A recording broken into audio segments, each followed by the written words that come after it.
கிறிஸ்துவுக்குள் பிரியமானவர்களே, இந்த நாளுக்கான மாலை நேர மன்னா மார்க் எழுதின சுவிசேஷம் 1 வசனம். மார்க் 1:3. மார்க் 1:3.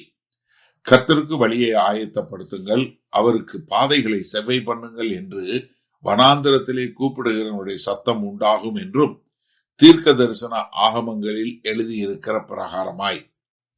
இப்ப யோவான் ஸ்நானகன் யார் என்பதை காட்டும்போது, அவர் தேவனால் அனுப்பப்பட்டவர், அவர் தேவனுக்கென்று வழியை ஆயத்தம் பண்ண வந்தவர் என்பதை சொல்லுவதற்காக அவர் பழைய ஏற்பாட்டிலிருந்து உள்ள தீர்க்க தரிசனங்களை சொல்ல போறார். முதலாவது மல்கியா தீர்க்க தரிசனுடைய புஸ்தகம் 3வது அதிகாரத்தை முதலாவது சொல்றாரு. இப்ப 2வது என்ன சொல்றாருன்னா, ஏசாயா 40வது அதிகாரம் 3வது வசனம் சொல்றாரு. என்ன? வனாந்திரத்துல கூப்பிடுகிறவனுடைய சத்தம் உண்டாகும். என்ன? கர்த்தருக்கு வழியை ஆயத்தப்படுத்துங்கள். என்ன? அதாவது ஒரு கூப்பிடுகிறவனுடைய சத்தம் அப்படின்னு சொல்லும் போது இது சொல்லக்கூடிய ஒரு காரியம் எங்க நம்ம பார்க்கிறோம்? வனாந்திரத்துல. அதாவது இஸ்ரவேல் தேச மக்கள் வனாந்திரங்கும் போது அவங்க என்ன? இஸ்ரவேல் தேச மக்கள் சோதிக்கப்பட்டது, அவங்களுக்கு ஒரு புதிய தொடக்கம் உண்டானது. சீனாய் மலையில அவங்க கர்த்தரை சந்தித்து தரிசித்தது. அது மாத்திரமல்ல, அவர்கள் எவ்வளவு மோசமாக சோரம் போனார்கள் என்று காட்டக்கூடிய காரியம் பூரா எங்க? வனாந்திரம் தான். அதனாலதான் அவர் என்ன சொல்றாரு? வனாந்திரத்துல ஒரு வழியை ஆயத்தம் பண்ணுங்க.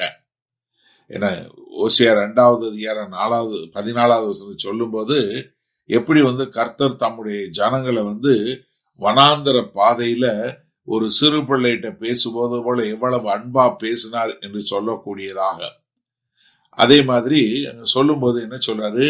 கர்த்தருக்கு வழியை ஆயத்தப்படுத்துங்கள் என்று சொல்லக்கூடிய ஒரு சத்தம். என்ன?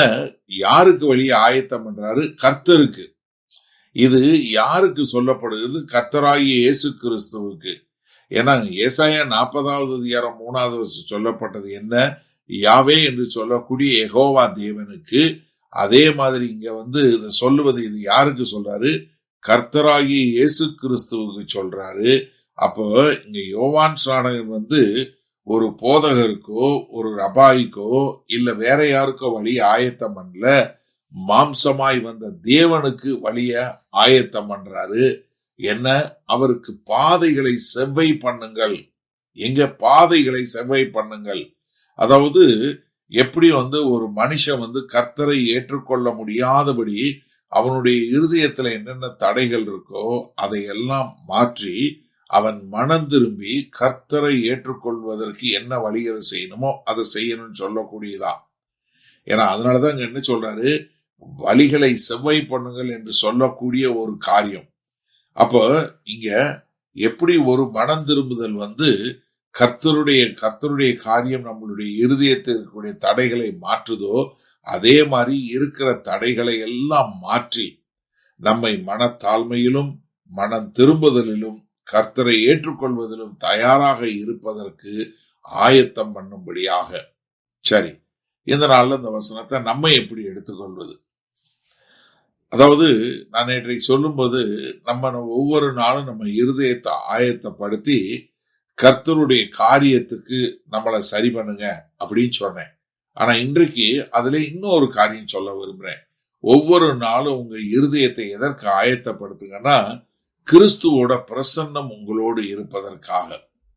ஏன்னா யோவான் ஸ்நானகனுடைய மெசேஜ் அவருடைய செய்தி சரித்திர பிரகாரம் மாத்திரம் இல்ல, அது ஒரு பக்தி மார்க்கமானது. அப்ப அது என்ன எதிர்ப்புன்னா, நம்ம ஒவ்வொரு நாளும் ஆண்டவரே எனக்குள்ள ஒரு சுத்த இருதயத்தை உருவாக்குங்க. சங்கீதக்காரனாகி தாவீது பத்சேபாளோட பாவம் பண்ண உடனே ஏசாயா சங்கீதம் 51:10 சொல்லும்போது என்ன சொல்லி ஜெபம் பண்ணாரு? ஆண்டவரே எனக்குள்ள ஒரு சுத்த இருதயத்தை உருவாக்குங்கன்னு சொல்லி ஜெபம் பண்ணாரே. அந்த மாதிரி நம்ம ஒவ்வொரு நாளும் புதிதாய் மனம் திரும்பி ஒவ்வொரு நாளும் ஆவிக்குரிய முறையில கர்த்தரோடு சரியாகி நம்ம என்ன பண்ணணும்? நம்மளுடைய இருதயத்தை நம்ம சரி பண்ணக்கூடியதா. ஏன்னா நம்ம என்னதான் மோசமான வனாந்தரமான பாதையில போனாலும், நம்ம வாழ்க்கையில சில நேரங்களில் நம்ம போகக்கூடிய பகுதி வனாந்தரமாய் இருந்தாலும், அங்கேயும் கர்த்தர் அந்த வேலையை செய்து நம்மை அவருக்குள்ள கொண்டு வரக்கூடிய ஒரு காரியத்துல கொண்டு வருவாரு. ஏன்னா உபாகமம் 8:2 சொல்லும்போது கர்த்தர் எதற்காக வனாந்திரத்துல கொண்டு போனார்னா, அவர் நம்மை போதிப்பதற்கும் நம்மளை தாழ்மை சிறுமைப்படுத்துவதற்கும் தான் அப்படின்னு சொல்லக்கூடியதா. அப்ப எனக்கு அருமையானவர்களே, நம்ம ஒவ்வொரு நாளும் நம்முடைய இருதயத்தை கிறிஸ்துவனுடைய பிரசன்னத்துக்கு ஆயத்தப்படுத்தக்கூடிய மக்களாய் இருப்போமா?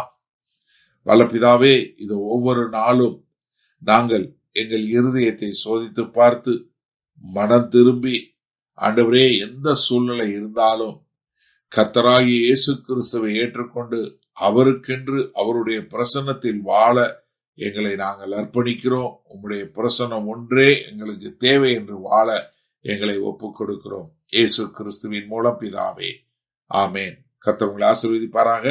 நாம் இன்று நாளை காலை தினசரி தியானத்தில் சந்திப்போம். Good night.